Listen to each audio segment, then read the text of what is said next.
Good day, Minecraftians. Purple Mentat here, bringing you episode 13 of my Season 2 Agrarian Skies Let's Play. So, between last episode and now, I started a fairly ambitious build, which you can see up there, and then had a bit of a hard drive meltdown and some personal issues that stopped me from getting things done. Unfortunately, that means that a lot wasn't accomplished in terms of video creation. Fortunately, that means that I have a lot to show off right now. So let's get to it.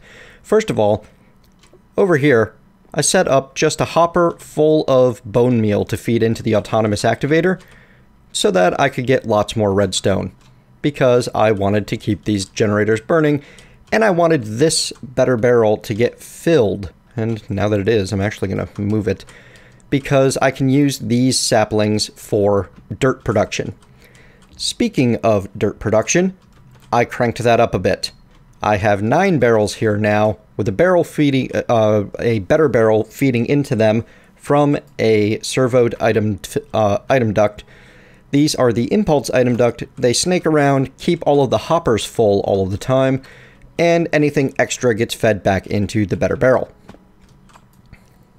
In here, I have, well, we'll get into that in just a moment. Let me explain things in sequence after I move this guy. You there, you there. Fantastic. Shift right click to lock, and 64 stacks of saplings at 8 saplings per dirt should get me 64 stacks.